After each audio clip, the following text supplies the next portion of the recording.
Cab పంపిస్తా నేను. అలా అయితే వస్తుంది బకెట్తో నీళ్ళ కోసం క్యాబ్. చూడు ఎంత రిచ్. అంతే మరి, క్యాబ్ చాలా రిచ్. బంజారాల్స్ లో 10 బిల్డింగ్లు ఉన్నాయి నాకు. రెంట్కి ఇస్తున్నావా? రెంట్ తీసుకు. ఎందుకు నువ్వు వచ్చి ఉంటావా? ఇస్తాను నాకు. ఇస్తా అంటే నువ్వు వచ్చి ఉంటావా? వద్దు, నీలాంటి వాళ్ళకి నేను రెంట్ ఇయ్యా, రాసిస్తా. రాసి చూడు ఏమైనా గుర్తుపెట్టుకోండి మరి. నన్ను అయితే నన్ను గుర్తుపెట్టుకోండి రాసి ఇవ్వడానికి. ఓన్లీ అది 1 month గురించే ఇస్తా. మళ్ళీ మొత్తానికి నీకు ఇస్తా, అన్ని నువ్వు అప్పగించుకుని పోతే మళ్ళీ నేను రోడ్డు పడాలా? పెళ్ళి ఎప్పుడు చేసుకుంటావు? పెళ్ళి ఎప్పుడు చేసుకుంటావు? అమ్మాయి ఎలా ఉండాలి చూస్తే అప్పుడు. పెళ్ళి ఎప్పుడు చేసుకుంటావు? ఎలాంటి అమ్మాయిని కావాలి? ఇంకా నేను పెళ్ళి అంటే నాకు ఇంకొక అన్న ఉన్నాడు, అన్నకు అయినాక నేను చేసుకుంటా. ఎలాంటి అమ్మాయి కావాలి? ఎలాంటి అమ్మాయి? ఒక అచ్చమైన ఆడపిల్ల, తెలుగింటి ఆడపిల్ల. మమ్మీ డాడీని ఎంట నా 2 వదినలని, మా అన్నలని, నన్ను కానీ మంచిగా చూసుకునే, రెస్పెక్ట్ ఇచ్చే, అత్త మామకి రెస్పెక్ట్ ఇచ్చే ఆడపిల్ల లైఫ్లోకి రావాలని చెప్పి కోరుకుంటున్నా. కానీ ఈరోజు చెప్పి అట్లా లేరు. అందుకు చేసుకోవడం ఆపిస్తావా? చేసుకోవడం మానేస్తావా? నువ్వు ఆపుతావా? అడుగుతున్నాను జస్ట్. అంటే అలా లేరు అన్న అమ్మాయిలు, అలా లేరు అన్న. ఈ రోజుల్లో అమ్మాయిలు అలాంటి వాళ్ళు లేరనేసి సింపుల్ గా అంతమంది అమ్మాయిలు ఉంటే అలాంటి అమ్మాయిలే లేరని చెప్పావు కదా సింపుల్. అంటే నిజంగా లేరు అట్లాంటి వాళ్ళు. ఏడున్నారు చెప్పు? అత్తొక్క మాట అంటే మొగడు వచ్చిందని 10 మాటలు పుట్టించుకొని చెప్తారు. మొగడు ఒక మాట అంటే పుట్టింటికి 10 మాటలు తోలుతారు. అట్లాంటి ఆడపిల్లలు ఉన్నారు ఈ జనరేషన్ లో. అమ్మాయికి మంచి అన్న ఉండాలి, అందంగా ఒక అన్న ఉంటే బాగుంటుంది. ఎందుకు నువ్వు చేసుకుంటావా ఆయనని? చెప్తున్నా జస్ట్ తోడు. ఒక అదే అన్ని నువ్వు చేసుకుంటావా? అట్లా చెప్తే చేసుకుంటా ఇప్పుడే అని. నువ్వు చేసుకుంటా లేదంటే పెట్టుకుంటా అంటే ఇప్పుడే చేసుకుంటా. మరి ఎందుకు అడిగినావు? అని దాంతో నాకేం అవసరం, నాకు దాంతో అవసరం కానీ. తోడబ్బా అంటే నీకు అంటే సంసారం వాడు కూడా చేస్తాడా నాతోటి? ఏమో తెలియదు. అట్లా చేస్తా అంటే నీతో చూపిస్తుంది. ఎవరిని? అంతోటి. అమ్మాయితో తప్పు. అమ్మాయితో అంటే ఈయన కొడతాయి కదా నిన్ను. ఇప్పుడే తింటావు అన్నారు. నేనేం మాట అనలేదు అసలు, రాలేదు నా నోటి నుంచి మాట కూడా రాలేదు. ఇక్కడ దాకా అయితే వచ్చింది నీకు. కొడతా అన్నావు, ఎందుకు కొడతావు? నువ్వు అడిగే క్వశ్చన్ ఎట్లున్నాయి చెప్పు. వేరే అయితే అసలు ఈ టైం వరకు మినిమం ఏం లే అన్నా కొంచెం అన్నా బ్లడ్ కారుతుండే నీకు. అంతకంటే కొడతా మరి? కొట్టారా? నువ్వు వేసే పంచులకి, నువ్వు వేసే కుళ్ళిపోయిన జోకులకి అన్ని ఎక్కడ గుడిమల్కపుల్ల చెత్తల పడేస్తారు చూడు, అట్లాంటి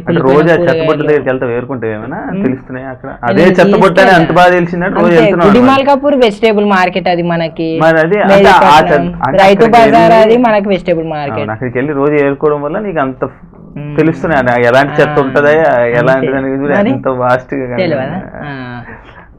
ఇప్పుడు నీ టిక్ టాక్ వల్ల ఒకవేళ సినిమాలో అవకాశాలు రాబోతాయి బందా? టిక్ టాక్ ఇప్పుడు వరకు మాట్లాడుకుంది ఒక ఎత్తు అయితే, ఇప్పుడు నీ మనసులో ఉన్న ఎవరైనా అమ్మాయి కానీ ఎవరైనా ఉన్నారా? చెప్పు, ఇంకొక మాట కూడా చెప్పేసి. వచ్చింది కదా చెప్పు, అమ్మాయి కానీ ఇంకా అదే ఉన్నారా? చెప్పు ఇంకొక మాట. ఉన్నారా? అమ్మాయి అమ్మాయి ఇందాకేమన్నావు? అమ్మాయి ఉన్నారా? అమ్మాయి కానీ ఇంకా అనవైనా మనసులో ఇష్టమైన వాళ్ళు అమ్మాయి కానీ అబ్బాయి కానీ ఉన్నారా అడగబోయాను అంతే. అబ్బాయిలు అంటే నువ్వు ఉన్నావు, అమ్మాయిలు అంటే మా మరదలు ఉన్నది. మరదలా? ఎందుకంటే నేను చేసుకున్నాక రోజు నీకు టార్చర్ అన్నది ఏందో చూపించాలి. నేను నువ్వు నన్ను చేసుకోవడం ఏందబ్బా? టార్చర్ ఏందో చెప్పాలి నీకు.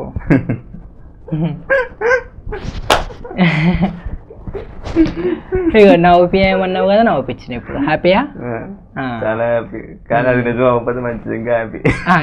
అది నిజం ఈ జీవితంలో కాదు, నేను కొద్ది చెప్తున్నా. ఓకే, నీ లవ్ స్టోరీ చెప్పు, వింటా. అంటే నేను ఇంతవరకు ఎవరిని లవ్ చేయలే, చెప్పండి. ఇంకేం లేదు చాలా మంది. ఎందుకంటే నేనే ఇన్ని కష్టాలు పడుతున్నా. ఇక లవ్ చేసి దానికి పెట్టాలి. ఇక లవ్ చేస్తే ఎట్లా అంటే మరి పెట్టాలి. ఇక అదేంటంటే ఇక అక్కడ పోతున్నారా, ఇక్కడ పోతున్నారా, మూవీకి పోతున్నారా, షాపింగ్కి పోతున్నారా, ఇక నా ఇంట్లో సామాన్ అయిపోయినాయి, నాకు డ్రెస్ కావాలి, చీర కావాలి, పండుగ కొబ్బానికంటే ఇక నా దగ్గరనే లేవు. అంతే. ఎందుకంటే నువ్వు మస్తు ఇప్పించినావు కదా, నీకు తెలుసు బాగా. చీరలు ఎక్కువ కావాలి అంటున్నా. చీర లేకనే కటన్స్తో చేస్తున్నా నేను, తెలుసా. ఇప్పుడు టిక్ టాక్ లో చాలా మంది ఫాలోవర్స్ ఉన్నారు, ఫ్యాన్స్ ఉన్నారు, అమ్మాయిలు. ఫ్యాన్స్ అని ఎప్పుడు అనుకోను, ఎందుకంటే ఫాలోవర్స్ వాళ్ళు నాకు ఫాలోవర్స్ ప్రతి ఒక్కరు నాకు ఫాలో చేస్తారు. అంటే వాళ్ళు నాకు అన్నలతోటి, అక్కలతోటి, చెల్లెళ్ళతోటి, తమ్ముళ్ళతోటి సమానం. కొడతా నిన్ను, చాలా ఓవర్ చేస్తున్నావు నువ్వు. ఇప్పుడు చాలా మంది అమ్మాయిలు మెసేజ్లు చేస్తూ ఉంటారు కదా, ఎవరైనా ప్రపోజ్ చేయడం కానీ అట్లా ఏమైనా జరిగాయి ఎప్పుడైనా అమ్మాయిలు? అవి కూడా స్క్రీన్ షాట్స్ ఉన్నాయా? ఉంటాయి, చూపి. అడుగుతున్నా, ప్రపోజ్ చేశారా? చేసిర్రు, 2-3 చేసిర్రు. ప్రశాంత్ గారు ఐ లవ్ యూ, మీరంటే నాకు ఇష్టం అని. అలా పెళ్లి చేసుకుంటా అన్నారు లేకపోతే ఓన్లీ ఐ లవ్ యూ వరకేనా? ఎందుకు పెళ్లి చేసుకుంటా అని కూడా అన్నారు. ఇక ఐ లవ్ యూ అంటే పెళ్లి చేసుకోరా అంటే కాళ్ళు లవ్ చేసుకొని వెళ్ళిపోతారా? అంటే ఈ కాలంలో వదిలేస్తున్నారు కదా, నిన్ను కూడా అది వదిలేస్తారేమో అని. అట్లా ఏం లేదు. అంటే అమ్మాయిలు అందరూ మంచోడు. అంటే 3 అమ్మాయిలు ప్రపోజ్ చేశారా? ఎవరెవరి పేర్లు చెప్తారా? చెప్ప పేర్లు. నేను నువ్వు అని చెప్పిన, నాకు ఇష్టం లేదమ్మా, ఇంట్లో చూపించిన సంబంధానికే ఓకే అని. అంతే కదా మరి.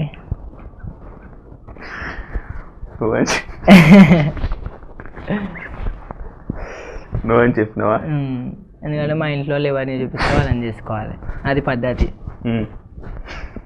చేసుకుందాం, చేసుకుని. ఇప్పుడు నేను పెళ్లి చేసుకోవాలని డిసైడ్ అయినాను అనుకో, అప్పటికప్పుడు లవ్ చేసుకుని కూడా పెళ్లి చేసుకోవచ్చు. ఉన్నారు అట్లా కూడా. లవ్ చేయాలని ఒక కోరిక ఉందా? ఎందుకు లేదు? మరదలు ఎవరో ఉన్నారు, అమ్మాయి మరదలు లవ్ చేస్తున్నావా? మరదలు లవ్ ఏం లేదు, చేసుకుంటే తనని చేసుకోవచ్చు బహుశా, లేదంటే బయటి అమ్మాయి. కానీ నాకైతే చుట్టాల దాంట్లో వేసుకుని ఇష్టం ఎవరినే లేదు, బయటికి వెళ్ళే చేసుకోవాలి. మరి బయటే చేసుకుంటారు? బయటనే చేసుకుంటా, బయట అమ్మాయినే చేసుకుంటా. అందుకే ఇంట్లో కూడా చేసుకోవచ్చు. ఇంట్లో కూడా చేసుకోవచ్చు. పెళ్ళి అయిపోయాక పెళ్ళికి ముందు ఇంట్లో మనం పెళ్ళికి ముందు చేసుకుందాం.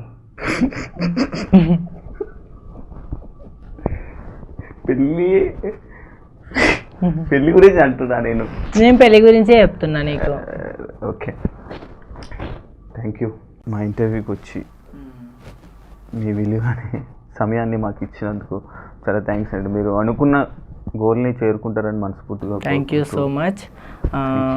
నేను కూడా చాలా హ్యాపీగా ఫీల్ అవుతున్నా, అంటే ఇట్లా స్పెండ్ చేసినందుకు, హ్యాపీగా నా మూమెంట్స్ అన్ని షేర్ చేసుకున్నందుకు. Thank you. సరే, ట్రాన్స్జెండర్స్ లైఫ్లోకి వచ్చేటప్పుడు అయితే మీకు తెలుసు, వీళ్ళకి పిల్లలు పుట్టారు, వీళ్ళు ఒక మేల్ టు ఫీమేల్గా జెండర్ చేంజ్ చేసుకొని వీళ్ళు పూర్తిగా అమ్మాయిలాగా మారిపోయారు. మనం ఎన్ని రోజులు వీళ్ళతో సంసారం చేసినా సరే వీళ్ళకైతే పిల్లలు పుట్టారు అని చెప్పి మీకు ఫస్ట్ తెలుసు. మీరు ఎంత పైసా వాడుకొని అట్లాంటప్పుడు ముందు చెప్పాలి, నేను నీతో ఫ్రెండ్లీగా ఉంటా, లైక్ ఫ్రెండ్షిప్గా ఉంటా, నాకు కొంచెం డబ్బు కావాలి అప్పుడప్పుడు అవసరానికి. అంటే ఫ్రెండ్లీ ఉంటా, మీరు ఏది అడుగుతా ఇస్తారా? ఇస్తారు కదన్నా. ఇప్పుడు ఎందుకు ఇవ్వరన్న? ఇప్పుడు ఫ్రెండ్ అన్నప్పుడు మనకు కూడా అరే నా ఫ్రెండ్ సాయం అడిగిందని చెప్పి పదం వేరే ఉంటుంది, రిలేషన్. అందుకే అంటున్నా, ఆ రిలేషన్ అన్న ఒక పదం చూసుకొని మీరు ఇలా మోసం చేస్తే అవతల మీరు మజాక్ చేస్తారు, టైంపాస్ చేస్తారేమో, కానీ యువతలో ఒక మనిషి లైఫ్. మేము ట్రాన్స్ అయినా సరే నన్ను నమ్ముకొని నా ఫ్యామిలీ ఉంది. ఈరోజు నేను చచ్చిపోతా అంటే నా ఫ్యామిలీకి నా అంట బిడ్డనైతే మళ్ళీ ఎవరు తెచ్చియలేరు. నాలాంటి మా అమ్మలు ఒకటే అన్నారు, నా కొడుకు ఉండే ఒకప్పుడు, నా కొడుకు కాస్త బిడ్డ అయింది. వాడు కడుపులో ఉన్నప్పుడే మేము అనుకున్నాం నా కడుపులో ఇప్పుడు బిడ్డ పుడుతుందని. ఆ దేవుడు 12 ఏళ్ళు వచ్చాక వాడిని బిడ్డను చేసింది. చాలు, వాడు కొడుకైనా బిడ్డైనా నాకు నా ప్రాణం, వాడు మా ఇంటి దీపము. ఆ దీపం లేదనుకో మళ్ళీ మొత్తం చీకటి అవుతుంది అని చెప్పి మా అమ్మ ఎప్పుడో ఇంటర్వ్యూలో కూడా మా అమ్మ చెప్పింది. నా కూతుర్ని ట్రాన్స్జెండర్ లాగా నేను ఎట్లయితే నా ఇంట్లో పెట్టుకొని నేను చూసుకుంటున్నానో, మీ యొక్క బిడ్డలు కూడా ఇట్లా ట్రాన్స్గా ఎవరైతే ఉంటారో వాళ్ళందరినీ కూడా మీ ఫ్యామిలీలో పెట్టుకొని చూసుకోవాలని చెప్పి మా అమ్మ చాలా వరకు కూడా సపోర్ట్ చేసింది నాకు కానీ ఇంకా కొంతమంది ట్రాన్స్కి కానీ. నాకు అలాంటి మంచి ఒక దేవుడు లాంటి ఫ్యామిలీ ఉంది, నాకు ఒక మంచి భవిష్యత్తు ఉన్న టైంలో నా వేలో నేను వెళ్తున్నప్పుడు నువ్వు వచ్చి అనవసరంగా నన్ను బ్లైమ్ చేసేసి టోటల్గా మెంటల్గా డిస్టర్బెన్స్ చేసి ఇప్పుడు నీ అంతకు నువ్వు వెళ్ళిపోయి నేను ఇంకొక అమ్మాయిని చూసుకుంటే నీ మొగోడిని నేను ఏమన్నా చేస్తా అంటే నువ్వు మొగోడు అంటున్నా. అదే మాట అంటున్నా. ఒకసారి ఫోన్ చేస్తారా? ఒకసారి తను కాల్ స్విచ్ ఆఫ్ పెట్టుకున్నాడు. ఒకసారి ట్రై చేద్దాం కదా ఒకసారి. ఒకసారి నార్మల్గా మాట్లాడండి, మీడియా ఇంటర్వ్యూలు ఉందని చెప్పకండి, ఒకసారి మాట్లాడండి, ఏమంటారు చూద్దాం. లిఫ్ట్ చేయట్లేడన్నా అసలు. ఇందాక హాఫ్ అన్ అవర్ కింద మాట్లాడిండు, దాని తర్వాత ఇంకా అసలు లిఫ్ట్ చేయట్లేదు కాల్. నెంబర్ కలుస్తుందా? ఇక్కడ బ్లాక్ లో నెంబర్ కలుస్తుంది, బ్లాక్ లో పెట్టలేదు. నార్మల్ నెంబర్ బ్లాక్ లో పెట్టిండు, వాట్సాప్ బ్లాక్ లో పెట్టలేదు, ఇన్స్టాగ్రామ్ బ్లాక్ లో పెట్టలేదు. కాల్ చేస్తే లిఫ్ట్ చేస్తలేడు. లేదు. ఇంకా తనకి అవసరానికి ఇంకా డబ్బులు కావాలనుకుంటే మళ్ళీ మెత్తగా మాట్లాడి 200, 300. అసలు ట్రాన్స్జెండర్స్ ని అబ్బాయిలు వాడుకునేది డబ్బు కోసము. మరి నాకు డౌట్, ట్రాన్స్జెండర్స్ అంటేనే సెక్స్ వర్కే పనికొస్తారు. అట్లా అందరు ఉండరు అన్న, అట్లా అస్సలు ఎవరు ఉండరు. మా దాంట్లో కూడా చాలా మందికి వృత్తులు ఉంటాయి. ఇప్పుడు నేను వచ్చేసి నేను ఇండివిజువల్ గా నేను ఫ్యామిలీతో ఉంటా. ఇప్పుడు మా దాంట్లో కొంతమంది షాప్ కి కలెక్షన్కి వెళ్తారు, కొంతమంది నైట్ పూట గృహ ప్రవేశాలకు ఓపెనింగ్స్కి వెళ్తారు, ఇప్పుడు నేను ఎక్కడైనా ఓపెనింగ్స్ గృహప్రవేశాలు అమ్మవారివి ఏమైనా పూజలు బోనాలు అవి ఉంటే నేను వెళ్తా. ఇంకా కొంతమంది వచ్చేసి సెక్స్ వర్క్ చేస్తారు, కొంతమంది ప్రాస్టిట్యూషన్ చేస్తారు. మా దాంట్లో కూడా చాలా వరకు డిఫరెంట్ టైప్స్ ఉంటాయి. మరి కేవలం ఎందుకు అట్లా ముద్ర పడ్డది అదే ట్రాన్స్జెండర్ అంటేనే సెక్స్ వర్క్ కి పనికొస్తది సెక్స్ వర్క్ అని పుట్టించిర్రు అన్న. ఇప్పుడు ఎట్లా అంటే ఇప్పుడు ఒక అమ్మాయిని మోసం చేయాలి. ఇప్పుడు ఒక దగ్గర రీసెంట్ గా మా న్యూస్ లో కూడా వచ్చింది, స్ప్రెడ్ అయింది అది. ఒక అమ్మాయిని దారుణంగా అంటే 4 అబ్బాయిలు కలిసి అమ్మాయిని ఏదో చేద్దాం అనుకునే టైంలో ఒక ట్రాన్స్జెండర్ అడ్డం పోతే అమ్మాయిని వదిలేసి ట్రాన్స్జెండర్ ని అక్కడ రేప్ చేస్తారు. అంటే ఒక ట్రాన్స్జెండర్ ఒక అమ్మాయిని కాపాడినట్టే. సరే మా ప్రాణం పోయినా సరే, ఎందుకంటే ఒక ఆడపిల్ల భవిష్యత్తు ఖరాబ్ కావద్దు అని చెప్పేసి. అట్లా మా దాంట్లో కూడా చాలా 99% మంచి వాళ్ళే ఉంటామన్నా. 1% ఏంటంటే మా దాంట్లో నకిలీ వాళ్ళు కొంతమంది ఉన్నారు. నకిలీ వాళ్ళు ఏంటంటే పగటేశాలు, పొద్దున ఒకలాగా ఉంటారు, నైట్ అయ్యేసరికి ఒక వేషాలు వేసుకొని వాళ్ళు చేసే మిస్బిహేవ్ల వల్ల వీళ్ళకి ఏంటంటే ఇప్పుడు జనాలకి తెలియదు. ఇప్పుడు సాధారణంగా ఇప్పుడు నేనున్నా, నన్ను చూస్తే ట్రాన్స్ అనిపిస్తుంది. ఇప్పుడు నాలాగే ఇంకొక మొగడు కూడా చీర కట్టుకుని వస్తే ఓకే వాడు కూడా ట్రాన్స్ అనిపించేస్తారు. వీళ్ళు ఏంటంటే వాళ్ళు చేసే వేషాలకి వీళ్ళు ఒరిజినల్ ట్రాన్స్జెండర్స్ కూడా ఇట్లానే చేస్తున్నారు, వీళ్ళు ట్రాన్స్జెండర్స్ అని చెప్పి ఒక ముద్ర అన్నది పడిపోయింది. ఒరిజినల్ ట్రాన్స్జెండర్స్ రియల్ ట్రాన్స్జెండర్స్ ఎప్పుడు కూడా అట్లా చేయరన్న. చాలా న్యాయంగానే ఉంటారు, అన్యాయంగా ఎప్పుడు కూడా ఒకళ్ళ దగ్గర దౌర్జన్యంగా చెయ్యరు. మేము కాళ్ళు మొక్కి ఏళ్ళు మొక్కి అడుక్కునే టైపే కానీ ఒకళ్ళ దగ్గర దౌర్జన్యంగా తీసుకొని ఇంకా సెక్స్ వర్క్ అంటే శరీరాన్ని నమ్ముకొని శరీరాన్ని నమ్ముకొని వాళ్ళు బ్రతుకుతున్నారు. ఎవరిని కూడా మనం పాయింట్అవుట్ చేయాల్సిన రూల్స్ అయితే మనకైతే లేవు. అంటే జనాలకి ఒక ట్రాన్స్జెండర్ అంటేనే ఒక టార్చర్ లా అయిపోయింది. ఎందుకంటే రోడ్ పైన వెళ్ళాలన్నా నైట్ టైం వెళ్ళాలన్నా భయపడుతున్నారు. సో రోడ్ల పైన ఆపి ఏం చేస్తారు అని చెప్పి, ఒక ఇల్లు కట్టాలన్నా భయపడుతున్నారు. ఎర్లీ మార్నింగ్ వాళ్ళు వస్తారని చెప్పి ఏదైనా ఫంక్షన్ చేయాలన్నా భయపడుతున్నారు. వాళ్ళు వచ్చి ఏ టైంలో ఏమేమి పనులు చేస్తారు అని చెప్పి పైసలు అడుగుతారు, ఓకే అది ఫైన్. ఇవ్వకుంటే ఇక పిచ్చి పిచ్చి పనులు చేస్తుంటారు వాళ్ళు. చాలా వరకు అయితే ట్రాన్స్జెండర్స్ కాళ్ళ మొక్కి ఏళ్ళు మొక్కి అడిగి అక్కడ ఒక సైన్ చేసి దిష్టి తీసి వాళ్ళ ఇంట్లో ఒక 11 రూపాయలు వాళ్ళ ఒడిలో వేసి వాళ్ళకి నజర్ తీసి పోతారు ట్రాన్స్జెండర్స్ అయితే. ఈ పగటేశాలలో ఏంటంటే పొద్దుంతా ఒకలాగా ఉండి సాయంత్రం అయ్యేసరికి వేషాలు వేసుకొని వాళ్ళ దగ్గర వచ్చేసి ఏమంటారు బ్లేడ్లు అట్లాంటివి పెట్టుకుని మేము కొంచెం ఎక్కువ వాయిస్ పెంచినాం అనుకో మమ్మల్ని దాడి చేయడం, అంటే మేము సర్జరీ అయిన పాటల పైన కొట్టడం, దాడి చేయడం. ఎందుకంటే మాకంటే వాళ్ళు ఎక్కువ ఉన్నారు. మేము ఒక 100 మంది మేము ఉంటే 1000 మంది వాళ్ళు uన్నారు. అందుకే మేము వాళ్ళని ఏం అనలేకపోతున్నాం, ఏం చేయలేకపోతున్నాం.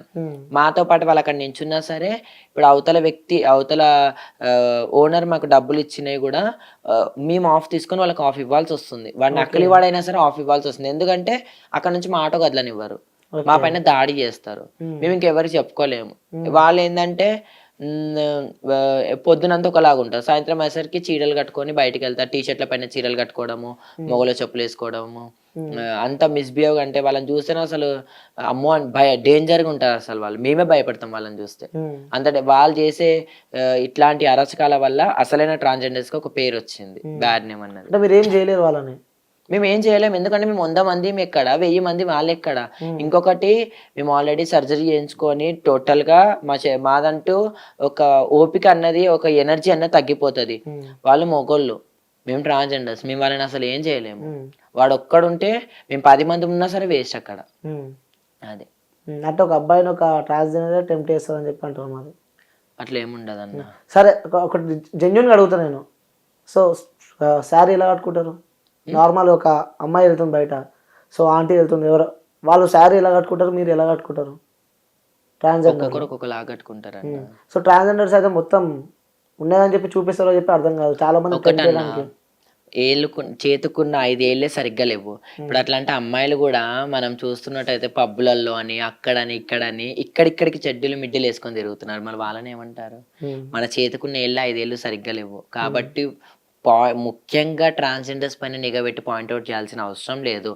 మరి అట్లా అంటే పద్ధతిలో కట్టు బొట్టులో ట్రాన్స్జెండర్సే ముందుంటారు, పూజలలో ట్రాన్స్జెండర్సే ముందుంటారు, ఏ దాంట్లోనైనా సరే ఒక ప్రేమ చూపించాలన్నా సరే ట్రాన్స్జెండర్సే ముందుంటారు.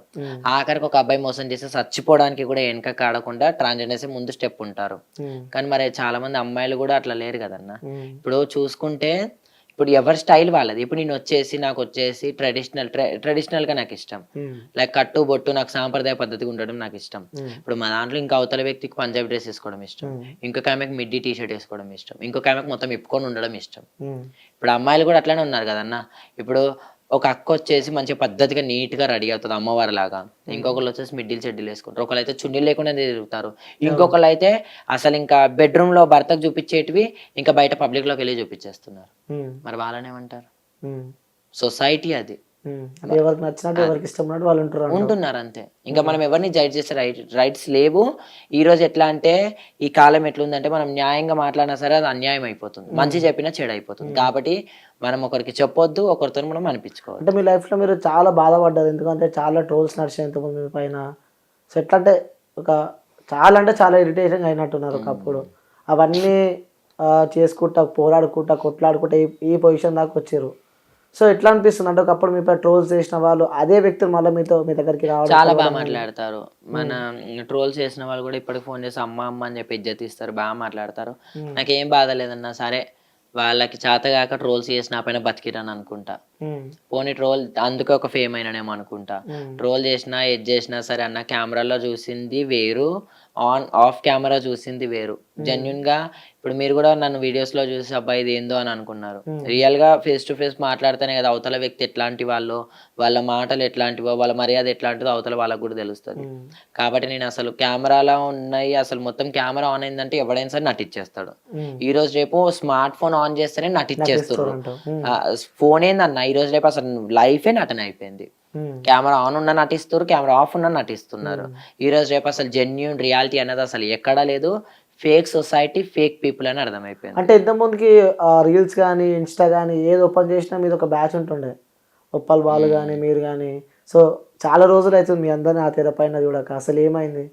ఏం లేదని ఎవరు బిజీలో వాళ్ళు. నేను వచ్చేసి ఇంకా టోటలీ నా లైఫ్ ఇప్పుడు ఎక్కడ మలుపులు తిరిగిపోతుందో, ఏమైపోతుందో, ఏమైపోతానో నేను అసలు కంటికి కనిపిస్తానో కనిపించానో కూడా అర్థం కాని స్టేజ్ లోకి వచ్చేసిన. ఇంకా నేను ఆల్రెడీ ఇప్పుడే చెప్పారు మా మదర్ వీళ్ళందరూ నా పైన నేను అక్కడ దాకా అయితే ఏం చేసుకున్నాను, ఎందుకంటే నన్ను నమ్ముకున్న ఫ్యామిలీ ఉంది.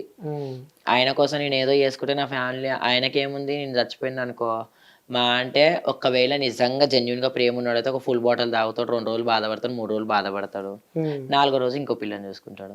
నేను మొన్న వదిలేస్తేనే 2 రోజులనే వేరే పిల్లలకి మెసేజ్ చేయడం స్టార్ట్ చేసి, అంటే వేరే వాళ్ళు నాకు ఫార్వర్డ్ చేసిన, అంటే ఇట్లా లైక్ మీ ఒక రిలేషన్ మెంబర్ అంటే మీ హస్బెండ్ నాకు ఇట్లా మెసేజ్ చేస్తున్నది అని చెప్పి. ఎందుకంటే అమ్మాయిలకు కూడా తెలుసు, అబ్బాయిలకు ట్రాన్స్జెండర్స్ కూడా తెలుసు. ఎందుకంటే ఆల్రెడీ ఒక ట్రాన్స్ నే పెళ్లి చేసుకొని మోసం చేసిన అంటే వీడు ఇంకేం చేస్తాడు ఎదుటి వాళ్ళని అని చెప్పి. అతని పైకి ఫైట్ చేసే ఆలోచన ఏమైనా ఉన్నాయా? నాకు అస్సలు లేవు. ఎందుకంటే తను ఒక్కడ ముఖం నేను చూడట్లే. వాళ్ళ మమ్మీ డాడీ మంచోళ్ళు అన్న, ఇప్పుడు ఇతనితో ఫైట్ చేస్తే వాళ్ళ మమ్మీ డాడీ సఫర్ అవ్వాల్సి వస్తుంది. వాళ్ళ మమ్మీ డాడీ సఫర్ అవ్వడం నాకు ఇష్టం లేదు. ఎందుకంటే వాళ్ళు ఎక్కడ కష్టం చేసుకోనో ఎక్కడనో తిని ఎక్కడనో ఉంటున్నారు. అట్లాంటి వాళ్ళ ఫ్యామిలీని రోడ్కి ఇవ్వడం పద్ధతి కాదు. ఎందుకంటే అట్లాంటి ఫ్యామిలీ మనకు కూడా ఉంది. ఈరోజు నేను వాళ్ళ ఫ్యామిలీ బజార్లో వేస్తే రేపు నా ఫ్యామిలీ బజార్లో పడుతుంది. కాబట్టి నేను తనతో ఫైట్ చేసే ఓపిక నాకు ఉంది, ఆయనతో ఫైట్ చేసే రైట్స్ ఉన్నాయి, ప్రూఫ్స్ ఉన్నాయి నా దగ్గర, ప్రతిదీ నా దగ్గర ఉంది. కానీ నాకు అవసరం లేదు. దేవుడు అనేవాడు ఉన్నాడు. ఈ రోజు నువ్వు నన్ను మోసం చేసినావని చెప్పి విర్రవేగిపోతున్నావు, మొగోడిని నేను ఏమన్నా చేసుకోవచ్చు అని చెప్పి. కానీ దేవుడు ఒక్కసారి నేల కొట్టిండు అనుకో, ఎంతటి మొగోడైనా సరే నేలబడాల్సిందే. అంటే మనసులో బాధ పెట్టుకుని చెప్తున్నావు ఇవన్నీ?